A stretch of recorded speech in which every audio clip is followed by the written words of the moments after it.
Welcome back to LaceUp with Mickey podcast. To my left, I have a very special guest. He is the co-founder of Guixens Food Group, LaceUp's first customer ever, the person who named our company. You helped us get incorporated. Ladies and gentlemen, Juan Guixens from Guixens Food Group. How you doing, Juan? Good, Mickey. Thank you for the introduction there. I'm super excited for this because we're going to learn all the juicy details at the beginning when we got started, and we're going to learn all about you and your company. All right, sounds good. So the first question I have for you, I did some research before you coming here, and I saw that you started the company in 1993. Correct. I want you to take us back to that time and tell us, how the idea came about and how you got started. Well, we were splintered off a family business basically, and there was some disagreements and stuff like that, and I was working for the family business. I wasn't an owner at the time, so there was an opportunity for my dad to relinquish his position. I told him, let's do it, let's take advantage of it, and so we set on our own type of thing. We second mortgaged the house, basically set up shop in Miami, because basically that's where our customer base was. Mm-hmm. My brother was in college. He's still at FIU. He hadn't graduated. He goes, hey, I'll take a semester off. Well, that's all you're taking is a semester. You got to go back the following semester. So basically, we bought a truck, released the building, and we had a good customer base and loyal customers. And basically, we started. We started knocking on doors. We have routes formed in Miami, Broward, West Palm Beach, and Orlando. And basically that's what we started with, that template. And we, my dad was in the warehouse. I was sales and truck and logistics, and then basically until we started growing, we started acquiring, human capital, because I think that's one of the most important things in any business. It's not really, financial capital you need to start working capital, but the most important thing is having good human capital, and that's how we started. And then basically we grew it. Well, but before you got to that point, what product did you start with? We started with one of the main products is we were blessed to come across jasmine scented rice out of Thailand. So that we discovered that back in the '80s, late '80s, and from there we trademarked a name, and it was focused. Our focus was the West Indies, mm-hmm. in specific the Haitian trade, and the brand name is Manny Guixens, basically. And we grew it. We basically we were coined as we follow the Haitians wherever they're at. Basically, from all the way to Montreal, all the way down. Believe it or not, to this day they're down in Chile.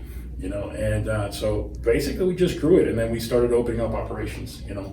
We have 4 positions right now, and hopefully expand on that. Okay, so. You discovered the opportunity to sell the jasmine rice, right? You packaged it, you branded it, and then you start cold calling customers basically to sell it. Now, as you grow in scale, right, the company starts getting bigger and bigger, but at some point, I believe it's 5 years into the venture, you decide to split with your brother. He goes to Tampa to start the second center. We became a Nestle, Maggie Nestle distributor. Basically, anything imported by Nestle into the country.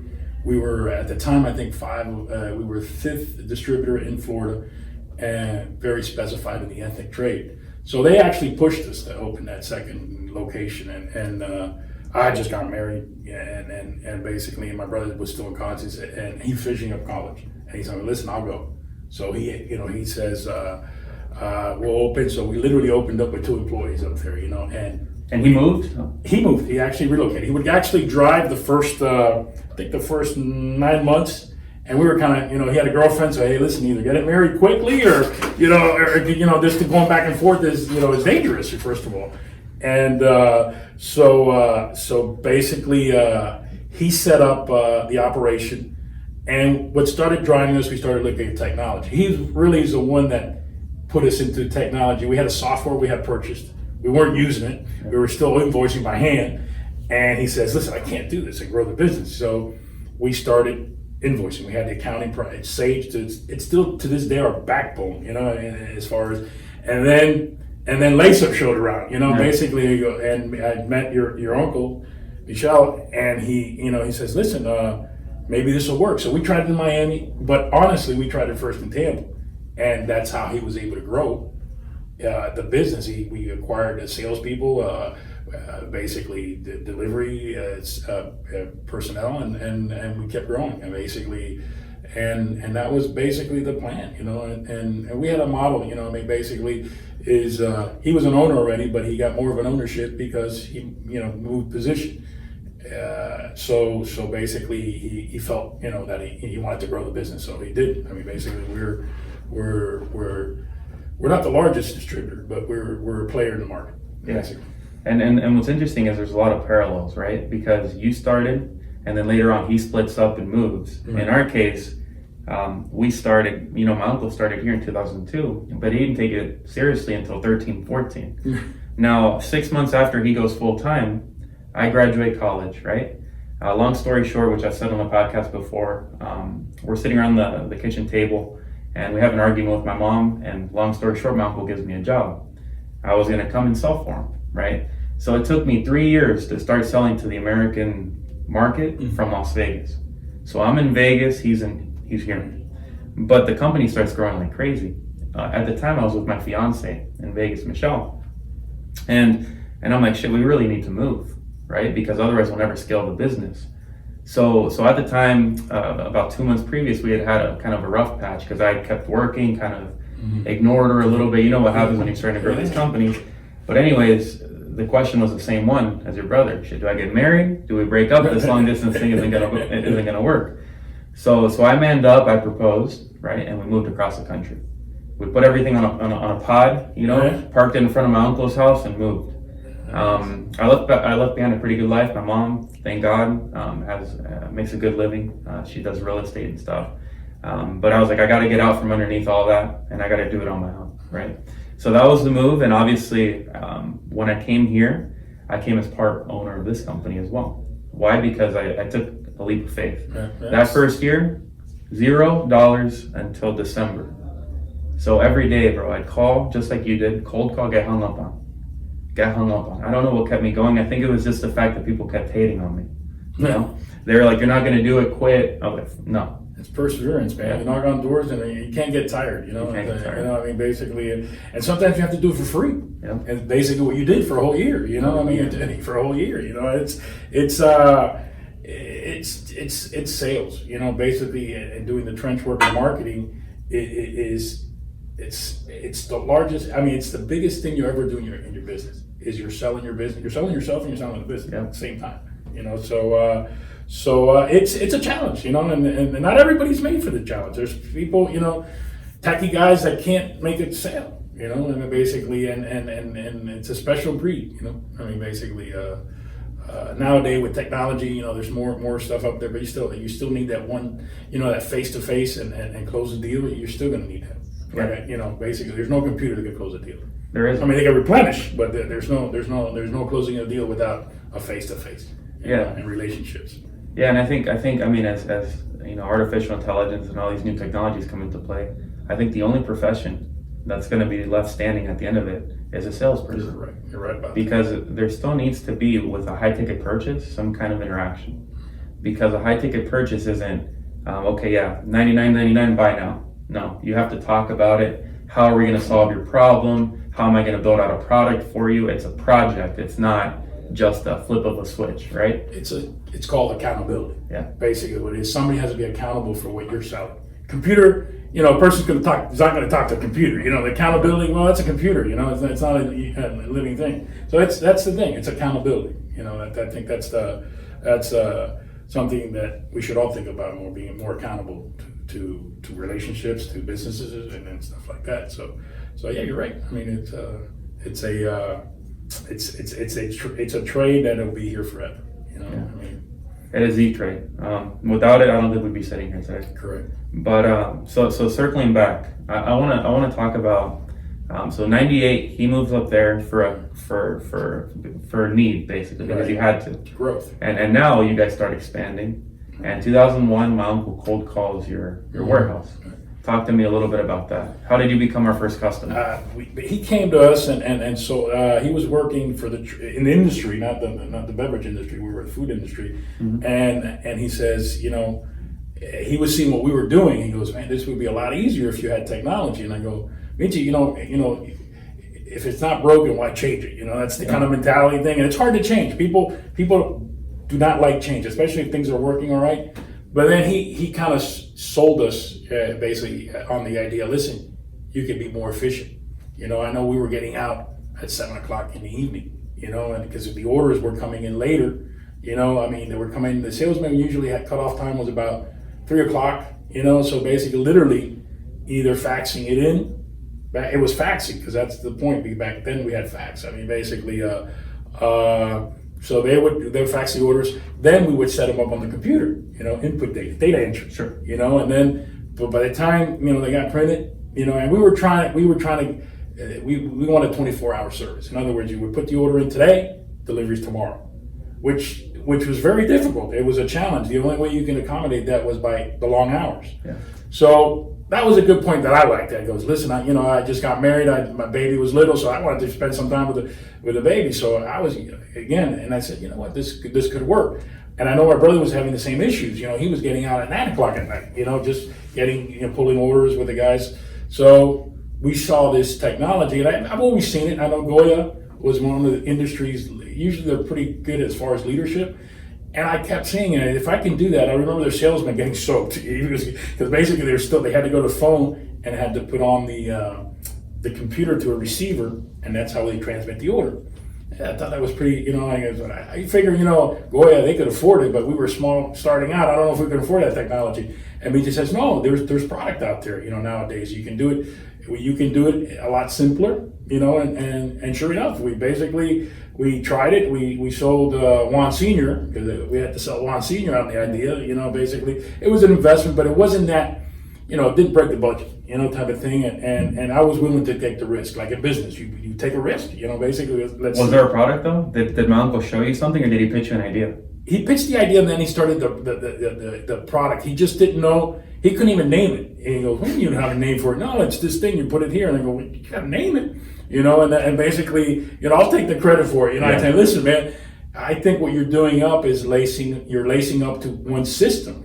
Be it work system or accounting system." So basically, we had, like I said, Sage at the time, which is a good platform, and again, it literally sat in the thing dormant for like 2 or 3 years before we even used it. With the data entry.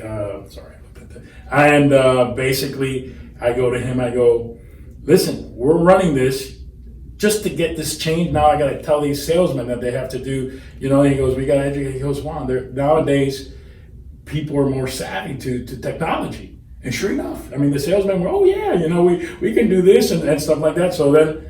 And then I go to him, "Listen, but what's the name? Because I got to pitch it, I got to sell it to Juan Sr." He goes, "No, LaceUp came about, which made sense, because literally you just asked them. Yeah, so hey, what about LaceUp? So basically they ran with that, and I was happy to be part of that, basically, and they were, they're hardworking. Your uncle and Ignacio I hadn't met. I had first one, salesperson was your uncle, so I go, "Major, let's start it. Let's try. How do you work this, man?" He goes, "No, you do this," and then they put the software into the system, and it had hiccups. I'm not going to tell you it was open the box and plug and play. It wasn't. We had we had to get adjustments, but I tell you they were on. Your uncle was on call 24/7. Basically, like a doctor. Like a doctor, 24/7. He goes, "Hey, call me, Ignacio." He's got. They have a lot of merit. They had their second job, they had their first job, primary jobs to maintain their households, and then had this dream of putting this together, and they did, basically, and that's we implemented in Miami, and honestly, now in recollection, I think maybe Tampa would be the first one that actually got the system going in it, and we took off after that, and basically. We've never looked back. Basically, we've looked, and then we've opened up other units and basically automatically incorporated into the units. So before the system, though, obviously you had to scale the business, right? Right. I was thinking about this before you came. You've got 4 locations right now: Miami, Tampa, Hispano Caribe, United Food Brands, right? And we have problems managing 20 employees. How how did you scale out all these people and all these locations? Talk to me about that process. Like, how do you find the people to do this? Well, you find I guess a model. The model, I think nowadays in our trade, in our industry, is you need that guy that is willing to put the 85-hour work week. You have to give them equity, basically. And that's the only way this is going to work. Because basically, unless it hurts the guy, the pocket, that he's willing to put the 80 hours. He's going to need to sacrifice family time. Unfortunately, that's what suffers, but once he hits that plateau, things even out. And then, you take advantages of the fortune that has allotted you, these hours that you've put in, you scale back, and you start living differently, organizing work. Yeah. You start organizing your work more. You can plan because technology helps you do that. You have Salesforce. And basically, there's no secret. We made the partner in Hispano Caribe. We named it a different name just to basically break it up. That was, just a decision we made. Let's name it something else, not Guixens Foods. But we're still part of it. So basically, what we did is we would hold the majority of the business, and that partner has an interest in it. And for this, in Hispano Caribe, it's Fernando Umania. Umania was, I think he was ready. I think he was doing his internship here for his master's, and he was working for a family operation of ours that we have no part of, but he was working for them up in D.C., Washington D.C. So he decided, listen, I'm going back. So at that time, I said, listen, are you interested in doing your own stuff? Working with us? And he thought about it. He says, yeah, look, I'll tell you what, the first one you got to sell is your wife. Mm-hmm. So basically I go, why don't you go visit Atlanta? He's living in Virginia, and let me know. So he took a trip down. He went down to Atlanta. He loved it. As far as the cost of living was a lot cheaper than it was in Virginia. So he goes, hey, what do we have to do to make this deal happen? He goes, well, listen, this is the deal. You have ownership. He actually, I believe he borrowed money to put money into the business, and from there he took off. And he literally, to his credit, cold turkey, that was cool. Basically he went. We had, I think, 2 clients when we opened in Atlanta, and we were sourcing out of Florida. So basically, he literally, that entity developed the customers one day at a time, and basically he got it where we cover 5 states up there. We do Alabama, we do North Carolina, Tennessee, which has boomed, North Carolina, South Carolina, and Georgia. So basically that's the way. And then New Jersey, really, we weren't looking to open a business in New Jersey, but it's human capital. This gentleman, Jose Badias, came about. He available.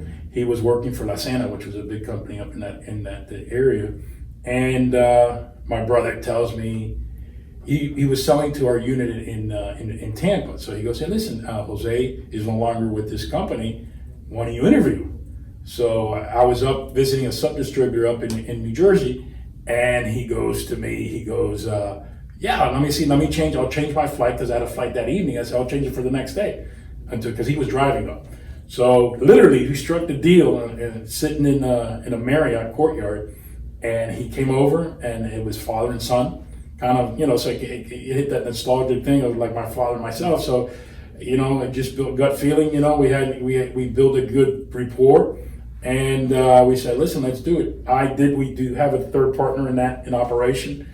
I don't know how New York is, to me, one of the largest trading blocks in the world. Basically just the span of that area there is so I said, listen, we're very conservative when it comes to business and in our ways, how we go to business. So we said, listen, let's bring in another partner. Let's not try to, share the wealth type of scenario for us, and let's grow it. And basically that unit would eventually surpass us. Really? Yeah, it's at a point already it's funny because it keeps me now competitive. It kind of struck that chord of the competitive juice because there's no way he can sell more than me. Our unit in Miami. So basically, so Jose's done a great job. He's a veteran of the trade, and we started.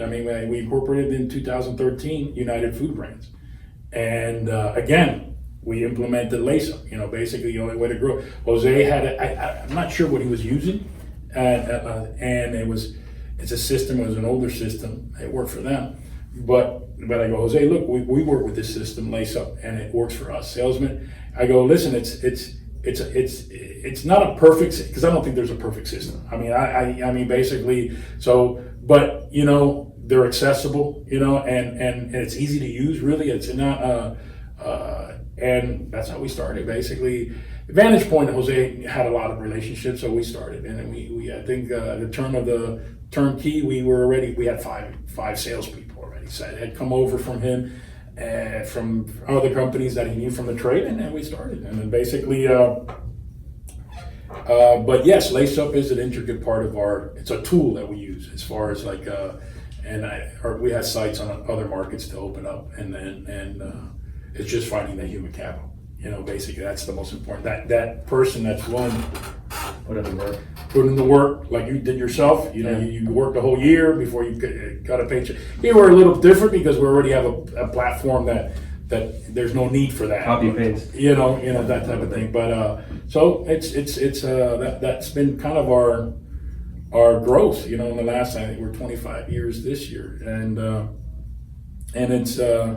For us, for me personally, it's a way of life. It's not even, it's 9 to 5. That's what I wanted to ask, because you touched upon this. Like when you get these guys and you bring them up and you open these new locations, you're expecting them to work 80 to 85 hours.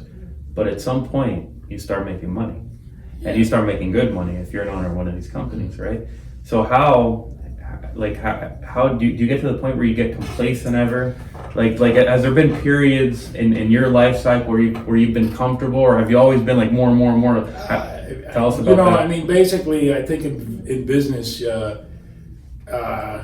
is vision. Yeah. You need to have vision. Somebody in the enterprise has to have a vision where they want to be 5 years from now.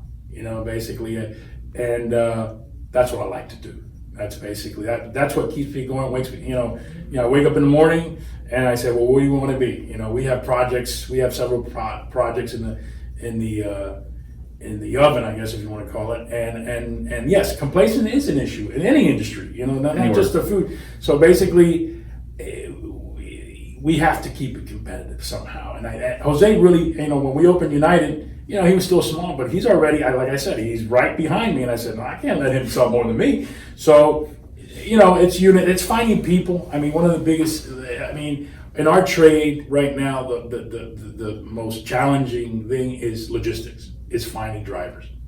And I think that the whole country is going through that pinch right now, is finding drivers. So we've had to, basically improvise different systems. A system up in the Northeast, we use contracted freight. In Miami, we use it's our operation. In other words, our trucks, our drivers. Atlanta's the one that really has suffered more than that. Is finding the drivers. It's just it's harder to find. And basically and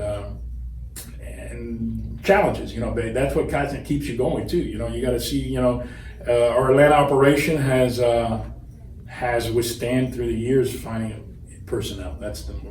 If I would hire, and here if our Florida operation is the lifeline or the bloodline of our trade is sales. Without sales, nothing works. Basically, because and that's basically what we look at, and we're trying to put programs together. And that's what we've been doing to stimulate, to not let the people fall into that complacency state, type of thing. And that's the people though. I want to touch upon the problems that you said you encountered, right? It sounds like one of the biggest problems with Desi Skilled is finding good quality people. Obviously, you found the owners, or let's call them the partners. Yeah, the partners at each location. But then it comes down to finding people. Now, what's your strategy when it comes to finding employees? Do you interview a certain amount? Do you ask certain questions? Like, what are your... Basically, usually it comes from the trade. It depends where we're looking to hire. If it's sales, usually it comes from the trade. One of the things that I've been working on, and I know I've shared with your uncle, is building a pie. Mm-hmm. And then basically making your business is the pie. Everybody has a share of the pie. And from the guys that select the merchandise, to the people that deliver the product, to the people that sell the product, usually those are all commission based. and basically everybody needs a piece of the pie. So in other words, when you're, in anything you want to take pride. No matter what you do, you want to be prideful in what you do. So that's what we're trying to create now, is an environment where basically the guy that pulls the order wants to get to the largest owner on the rack, because he's going to make more money. So I think that's what we're going towards. In many industries, just not they need to have a piece of the pie, so they feel like they're part of the thing. I think that's something that I've been looking at the last 3 years and analyzing how to do technology, putting software together, because not every box is the same, not every order is the same. So it's a challenge. Those are challenges that. But in order to keep up with the big companies, and I mean, there's a lot more sophisticated technology. You got these black warehouses, what they call, that there's unmanned. Yeah. Heineken, I think, has one that's it's incredible. I've read about it. So I said, I don't know if we're going to get to that point. So we have to improvise and smartly. And I think one of the things is making that pie and having everybody gets a piece of the pie. And when you say so to clarify for the listener, a pie means that we give them a commission, a share in the commission, of whatever right? the sale is, right? Whatever the sale is, and as far as salesmen, it's kind of given, but in the other operations, office, logistics, which is a trucking, an interest, a piece of the pie, a piece of that profit, I guess, if you want. You kind of look at profit sharing. That's basically what it is. That's I guess the word you can label it, but basically. They have to want, like that. You said how to combat complacency. Those are means of combating complacency. Everybody's engaged. You have to have everybody engaged. And it's not perfect. It's not a perfect science. You have to go adjusting, adapting, and but that's basically what I see in the future for us is implementing that model. A model similar to that, something like that. The funny thing is my uncle. He always talks about the pie. So anytime we have issues with the department or with a group of people, he's like, we got to put a pie. They got to be part of the pie. And he's always using that vocabulary. Now, the funny thing is the pie works, in our experience, 95% of the time. You still get 5% of people that even if they have $1,000 or $2,000 or $3,000 extra dollars on the line, they just want to chill, So the pie, even though it motivates the majority of our people, right? There's still some people, you have to figure out what motivates them. And you kind of have to deal with them individually as well, which is why it's important to have a good manager, and the manager realizes what certain people are motivated by. Exactly. Some people are money, other people's are title, other people just want to enjoy coming into work every day, and they don't care about the money.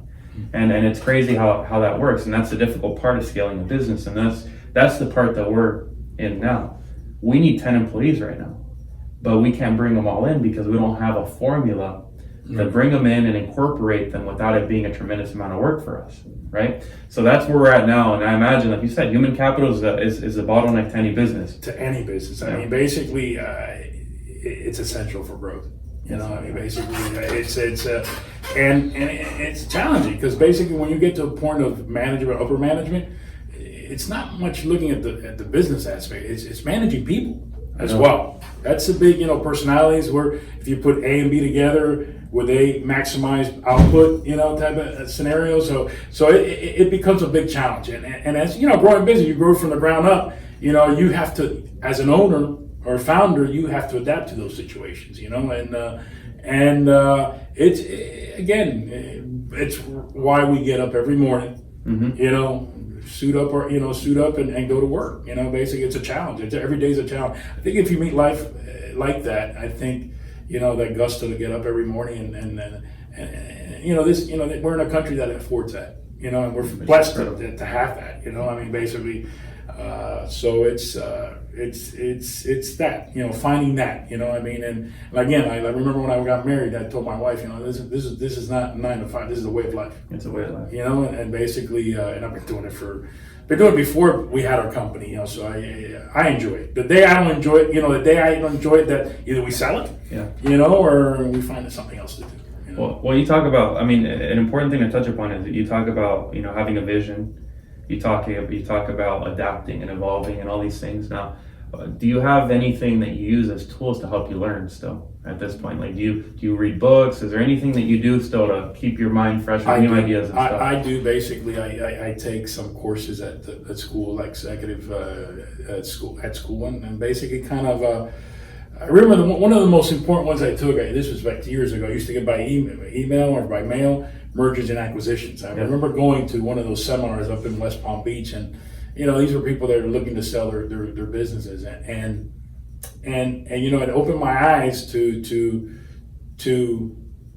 building an asset, which our companies are, be it I was looking at it and I say, I'm glad that I went, but it also opened my eyes to, listen, you got to keep learning, you got to keep growing, and again, it's not easy, because you got family, you got the business, and the kids get older, you're going through their sporting event, but you still need to find that time to go to school, basically, or go somewhere where you can, read.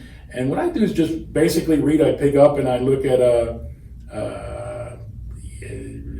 recommendations and stuff like that of business books to read. And actually one of the most influential books I ever read. It's a little book. It's a little paperback. It's called The Greatest Salesman in the World, which by O.G. Mandino, which basically it's about sales.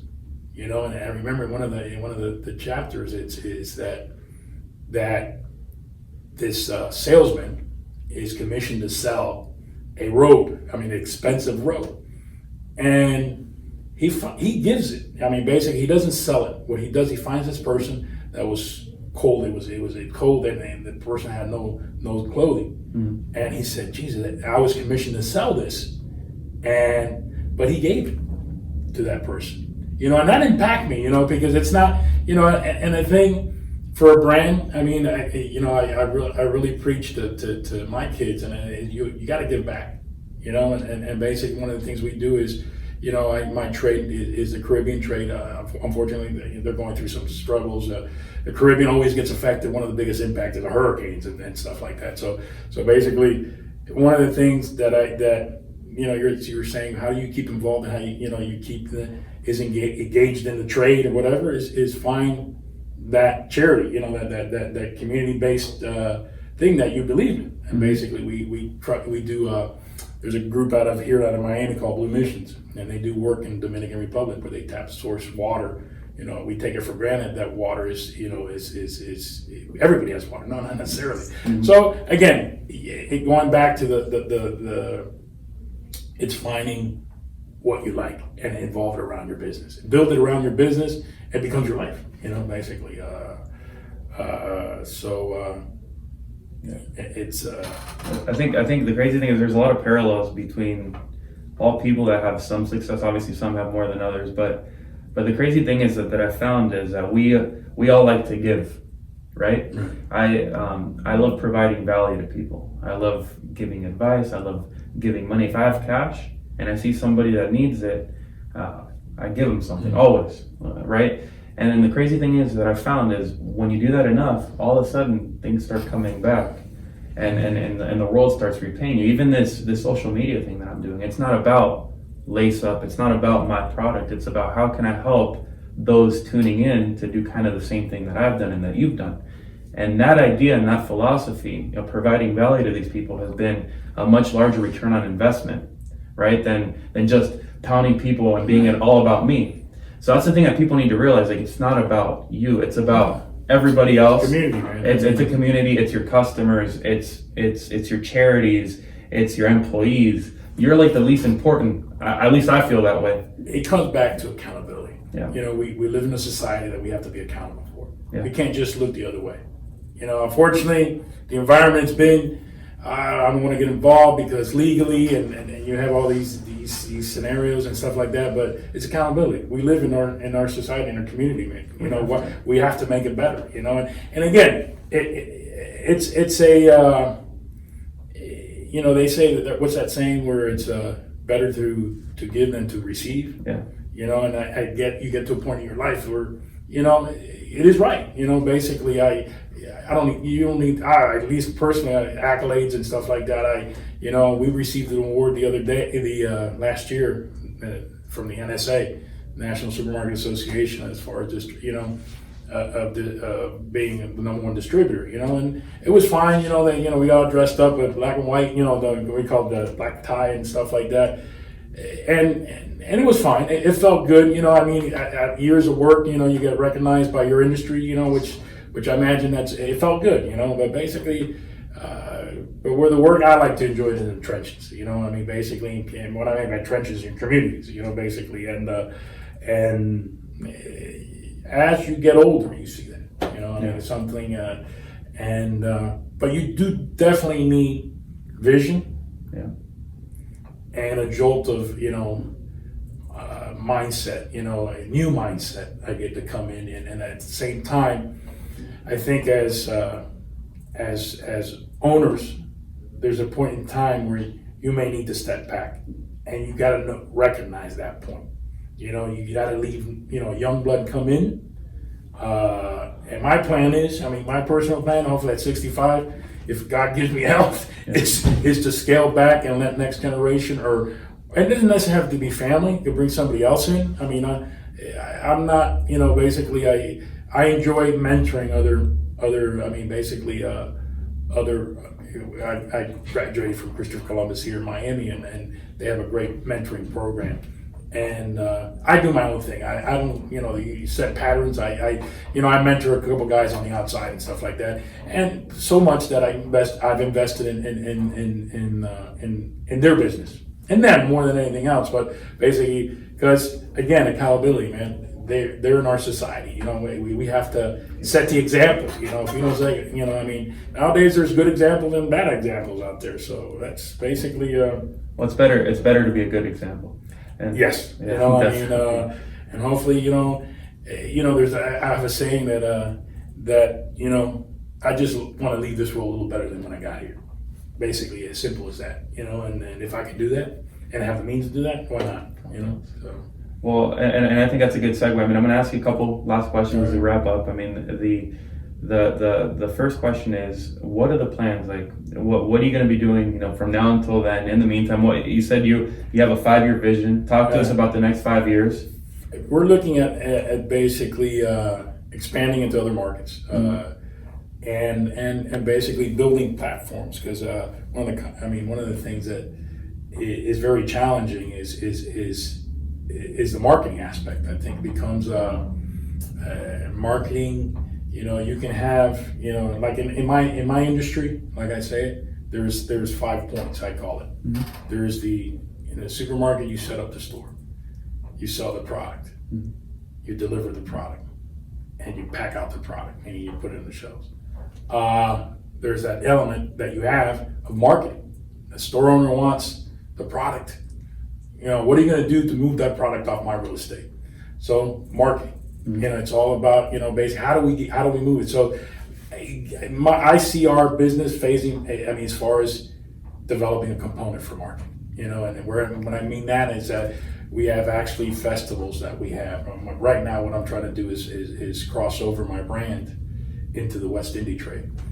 How are you? We're developing a concept of a music fest, a cultural fest, where, you know, you got food, music, you know, and everybody's happy, drinking. So everybody's so those are one of the things, is building those platforms to further promote the brands, and expanding. I mean, basically we're working on a project there, basically to get into your uncle's old trade, the beer business. You know, so you know, basically that's what keeps the juices going. You know, basically, and it's fun. I mean, it keeps me engaged. You know, and again, we go back. We are conservative, and it's not like we're doing. I mean, basically, we're doing it because it makes sense. Mm-hmm. It has to make good business sense and common sense. You know, basically, but definitely growth. I mean, that has to be a component always on your mind. As a business owner, you want to grow. You can't stay stagnant. You stay stagnant, competition sets in. And I mean, stay stagnant means being complacent. Yeah. You always got to look the vision to grow. Basically, where it comes down to, you gotta, you know, even if it's far fetched, you know, you say, and you evaluate. You say, well, listen, this is really not our you know, as far as our channel of business, you know. But then you recollect, you know, you collect again, and you say, well, listen, but this is, you know. So, but growth always has to be on your mind, you know. Basically, I think. I mean, that's I mean, there's no one set formula or anything like that, but it should be always a component of an owner. You know, either two things you do: you either sell the business, get out, or basically, okay, what do we do in the next 5 years? Yeah. This is where we want to be. Okay, how do we want to get there? You know, and it's important. It's important. You know? And I've realized if you're not looking for that growth, and like you said, you get stagnant. Not just that, you get bored as an entrepreneur. Yeah. And if you're making good money, then that's when the bad things start to set in. So that's why that's why I'm always looking. Okay, what's the next idea that can keep me entertained and satisfied coming into work? Like, obviously, there's a component of work that's problems, right? That's going to be that's always going to be there. That's always going to be there. But there has to be another component that keeps you energized, because how else are you going to work 12 to 14 hours a day? It's impossible, right? Like, I enjoy coming here because I enjoy thinking about the potential of this company. And I enjoy putting in the 12 hours. Like, people ask me, oh, well, there's no way you work all 12 hours. I go, I do. I have work for 8, and the other 4 I'm trying to figure out how to grow the company. So I'm being proactive instead of reactive. If you're an owner, I don't know, in any industry, it's 24/7. It's 24/7. You're always thinking. I remember my wife says, "Can you turn it off?" I don't know how to. You know, I don't know how to. You know, it's just something that you're constantly. You know, it's evolving. It's the nature. I guess, you know, there's courses. I mean, there's programs, entrepreneurial courses. Yeah, now they're teaching you how to become more entrepreneurish. Yeah. But I think you're born with that straight, you know, and basically, and it's just, and you have to learn how to home it in, because, you know, you got family. I mean, basically family life. So there's components that get thrown your way that you say, wait, you know, what's important, you know, but again, you live through example. You show example. I mean, hopefully. You know, it's rewarding when you see. I have my daughter graduated from UF in a finance degree, and she's working at Ryder Logistics, and I see if she works. I see her work habits, you know, and I go, hopefully I had a little bit to do with that, you know, seeing me and seeing her mom, you know, do that, you know, and so that's where satisfaction, you know, that there's no money that could, you know, when you know could put a value to that, you know, and again, it's something that you know, it's hard to turn off. Yeah, and I think that's priceless advice. Now, before we go, Juan, I want you to tell the audience where they can find you, the product, if they're looking to purchase some product, if they're looking to distribute, if you're looking to talk to some new suppliers. Talk to us about where they can find basically the independent supermarkets in the area. I mean, we have Publix, Fresme Mas, Winn-Dixie, Presidente, Serranos, and basically we got a website. You can go to our website, www.guixens.com. The brand is the flagship of the is Madame Gugus. You go www.madamegugus.com, and basically we haven't done much of the Amazon scenario, but I think it's something that we definitely in the works to find product, and you know, basically it's a work in progress. But usually all the independent stores will carry our products and stuff like that, and then. Again, we have an email address. I think it's info@guixens.com. Any questions, just, you know, throw us an email, and usually we respond within a 24-hour period. Okay, and I'm going to link all that down in the description below. So, okay. Juan, thank you for coming in. Thank you. And thank you guys for tuning in to another episode of Lace Up with Mickey. I look forward to seeing you guys next time. Take care.